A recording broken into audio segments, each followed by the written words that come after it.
Bonjour à tous, infiniment heureux de vous retrouver pour partager avec vous le Chitat du jour. Aujourd'hui, nous sommes le Yom Hamishi, le 5e jour de la semaine de la Parashat Vayakel Pekudé. Chav Gimel Adar, le 23 Adar et Tafshin Pegimel Shnatakel, l'année du rassemblement.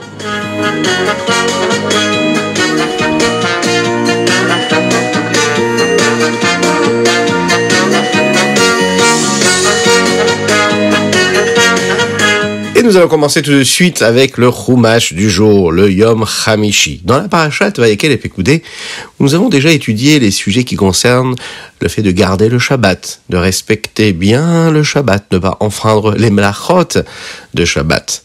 Ensuite, nous avons parlé de la construction du Mishkan, et ensuite des récipients, de toutes les choses qu'il y avait dans ce Mishkan, des ustensiles qui étaient utilisés dans le Mishkan. A priori, c'est quand même l'inverse qui aurait dû être fait.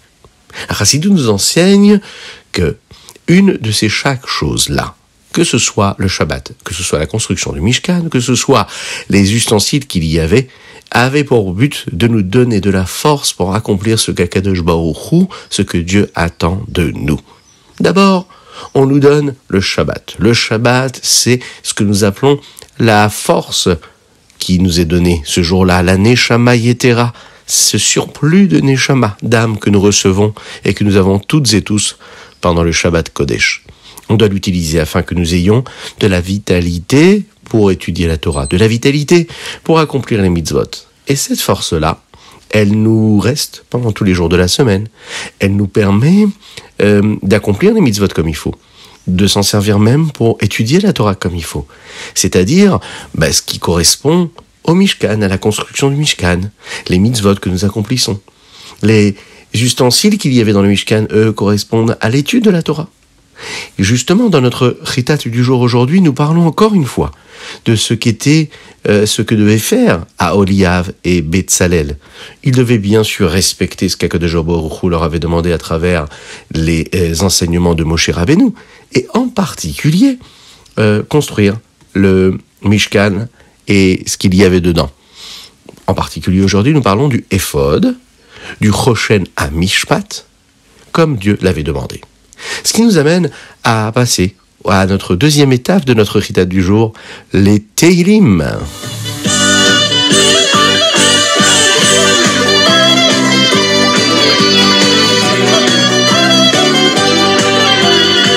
Aujourd'hui, nous sommes le 23 du mois de Hadar, le Chav Gimel Hadar, et nous lisons les chapitres Koufret au Kouf Yudbet. Dans le chapitre Kouftet, David Amelech dit ces mots-là: Ki ani ve'evion anochi ve'libi chalal bekirbi. Je me sens pauvre, je me sens miséreux, et mon cœur, lui, a comme un vide à l'intérieur de lui. De quoi parle-t-il ici? De quoi parle-t-il, David Amelech, quand il dit que son cœur est vide? La Gemara nous explique que David Amelech avait la moitié de son cœur qui était vide. Vide de quoi? Rassurez-vous, c'est totalement positif. Vide de mal, vide de Yetzer Hara. Il avait réussi à libérer son cœur du Yetzer Hara. Nous avons deux côtés dans le cœur, le côté droit, le côté gauche. Le côté droit dans lequel il y a l'emplacement du Yetzer Tov. Et de l'autre côté, le mauvais penchant, le Yetzer Hara. David Amelech lui a réussi à le tuer, le mal, le Yetzer Hara. Il est dit comme ça qu'en jeûnant, il a fait partir complètement le Yetzer Hara de son corps, de son être et de son âme. Le Rabbi Shlomo Zalman nous enseigne que nous parlons ici du tzaddik. Le tzaddik n'a plus de Yetzer Hara. La plupart d'entre nous, nous avons, un Yetzer Tov et un Yetzer Hara, un bon penchant et un mauvais penchant. Le bon penchant qui nous pousse à faire des belles choses, à construire, à avancer, à agir, à nous comporter comme il faut. Et le Yetzer Hara, lui, qui nous empêche de faire tout ce que nous devons faire, qui nous rend tristes, qui nous empêche d'être dans la Ahavat Israël, d'aimer notre prochain, d'être heureux, de sourire, de donner et de partager, d'étudier, de travailler, d'être présent pour son prochain, d'être bienveillant. Bon, eh bien nous devons sans arrêt combattre ce mauvais Yetzer Hara qui nous empêche de faire ce que nous devons. On veut absolument que ce soit le Yetzer Tov qui gagne. Eh bien, Akadosh Baruch Hu a créé chez David Amelech ce Yetzer Hara et ce Yetzer Tov, mais aussi il lui a donné la possibilité de le tuer, de le faire partir complètement. Et c'est ce qu'il est en train de dire ici, Velibi Halal Bekirbi. Je l'ai fait partir complètement. Chaque homme qui est ici-bas sur Terre, qui vit dans ce monde-là, a la possibilité de travailler en ce sens-là, de donner de la satisfaction à Akadosh Baruch Hu. Chaque homme est important. Chaque personne apporte une satisfaction particulière, apporte une lumière particulière dans le monde. Nous avons chacun notre mission à accomplir.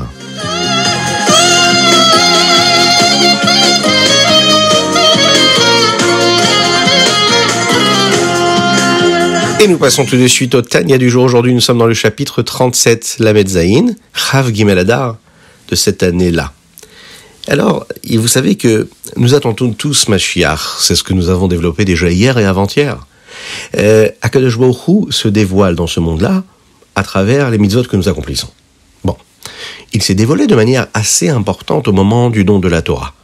Le Rabbi Shneur Zalman nous explique que quand on accomplit une mitzvah en galoute, c'est-à-dire dans cet exil que nous vivons, eh bien on permet à Akadosh Baruch Hu de se dévoiler comme il s'est dévoilé au moment du don de la Torah. Si on regarde autour de nous, on pourra voir différentes choses qui nous entourent. On peut voir bien de la nourriture, des boissons, on peut voir des feuilles, des tables, des chaises, toutes sortes d'objets qui ont été créés matériellement, physiquement, qui nous entourent. Toutes ces choses-là, tous ces éléments reçoivent une vitalité qui provient de ce que nous appelons la Klipat Noga. Cette écorce qui est constituée, c'est une force, une énergie, de bien et de mal, qui peut nourrir ce qui est positif comme ce qui est négatif, comme ce qui est neutre d'ailleurs également. C'est justement l'expression de cet exil dans lequel nous vivons. L'exil vit ici parce qu'elle cache la sainteté qui est et qui se trouve dans chaque chose. Lorsqu'on fait une mitzvah, eh bien la lumière d'Hachem entre dans le monde. Elle entre dans ce que nous utilisons à travers ces objets-là, les chaises, les tables, etc. Au lieu de recevoir de la vitalité de ces choses-là de manière neutre ou même négative, chas v'shalom, eh bien on va recevoir, parce qu'on a utilisé cet objet-là comme il fallait pour faire une mitzvah, eh bien de cette gdusha, de cette sainteté qui s'y trouve. Et donc, une chose matérielle, un élément matériel, un objet physique et matériel, qui peut nous paraître grossier et éloigné de la Torah et des mitzvot, devient lui l'outil qui permet à cette lumière de Dieu de se révéler, de se dévoiler. Alors bien sûr, cette lumière-là, on pourra la constater quand Mashiach arrivera. On le verra. C'est aussi de cette façon-là qu'on peut comprendre ce que les Chachamim nous disent quand ils disent que Srar mitzvah, mitzvah. Le salaire de la mitzvah, c'est la mitzvah elle-même. Bon, mais ça veut dire quoi ? Le Admor HaZaken nous explique que le salaire de la mitzvah elle-même, c'est que quand on fait une mitzvah, on entraîne le salaire qu'on aura quand on aura la Géoula, délivrance totale, où là on pourra voir la lumière d'Hachem qui éclaire le monde.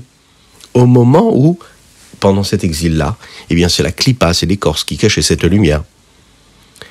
Et pas uniquement dans tous les objets matériels et physiques, mais également dans notre âme animale, la nefesh habamit. Quand on utilise la force de l'âme animale pour accomplir une mitzvah, eh bien, il faut bien comprendre une chose, cette âme animale est en train de vivre, c'est elle qui nous donne la vitalité. Oui. Alors quand on utilise cette vitalité-là, qui provient de cette âme vitale qui est en nous, qui nous donne une énergie pour accomplir une mitzvah, eh bien elle reçoit, cette âme-là, une lumière de l'infini, ce qu'on appelle Or En Sof. Une lumière particulière qui va l'éclairer, même dans l'âme animale, au point qu'elle devienne cette part-là de Kedusha, de sainteté. On peut comprendre aussi ce que la Gemara nous dit, que si un homme utilise toute sa force pour dire des mots de Torah, eh bien, jamais il ne les oubliera. Comment ça se fait qu'on oublie ? Eh bien, parce qu'en fait, on n'utilise pas toutes les forces, tout notre corps et notre âme pour apprendre ce que nous devons apprendre, ou dire les mots de Torah que nous disons. Lorsqu'un homme est vraiment concentré, qu'il utilise même les forces de son corps et de son âme animale, pour étudier, pour dire des mots de Torah, eh bien ces mots de Torah vont s'imprégner à l'intérieur de lui, à travers toutes ses forces. La klipa, elle, cette écorce-là, qui est là pour lui faire oublier les choses, eh bien elle deviendra celle qui lui permettra de transformer cette capacité qu'il a de dire les mots et de s'en souvenir à jamais.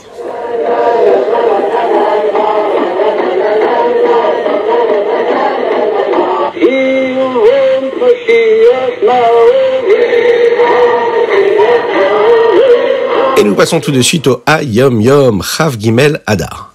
Dans le Hayom Yom du Chav Gimel Adar Aleph, nous parlons ici d'un petit extrait qui a été pris d'une lettre que le Rabbi Rayatz, le Rabbi Yosef Yitzhak, le précédent Rabbi, avait envoyé à un Rav qui vivait aux États-Unis à l'époque et qui était désolé de ne jamais réussir, de ne pas, en tout cas, réussir à encourager les Juifs américains à étudier, à pratiquer la Torah et les mitzvot. Il n'était pas intéressé par le judaïsme.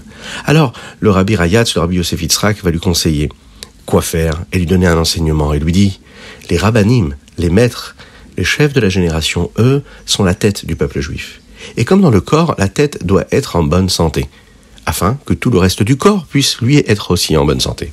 Et lorsque les rabbanim sont forts et sont comme il faut et qu'ils ne sont pas faibles, ils sont en bonne santé spirituelle, alors eux aussi ils peuvent influencer les autres juifs à se comporter comme il faut de la meilleure des façons.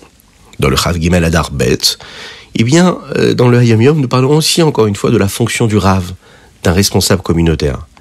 Et ici, il nous dit que ils ont une responsabilité, les responsables communautaires, une vraie responsabilité, puisqu'ils peuvent aider à tellement de juifs d'accomplir la Torah et les mitzvot.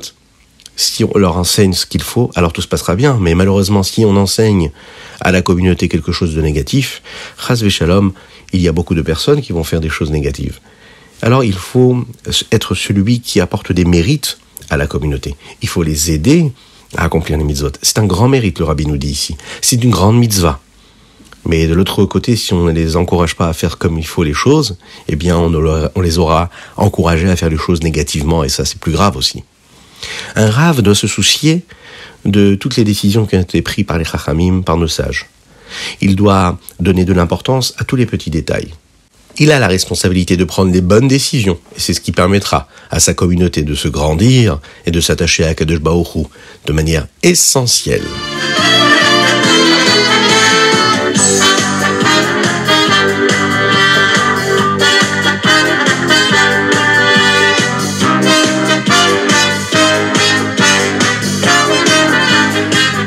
Et voilà, c'était le Ritat du jour. J'espère que vous avez passé un bon moment. N'oubliez pas de partager cela avec vos amis, de vous abonner aux différentes chaînes pour recevoir tous les jours le Ritat du jour. N'oubliez pas d'agir comme il faut, avec beaucoup d'Avat Israël, avec vos amis aujourd'hui. Et cette dédicace aujourd'hui, elle est pour la Refoua Shelema de Avraham Nissim Ben Sultana. Une belle guérison totale et complète. Be'ezrat Hashem. Vous pouvez également envoyer vos dédicaces, souhaiter un grand Mazal Tov à une personne qui vous est chère, en nous envoyant vos noms avec votre message que vous souhaitez partager sur torahaudio.fr. À très bientôt, que Dieu vous bénisse, et on peut déjà, d'ores et déjà, se dire Shabbat Shalom.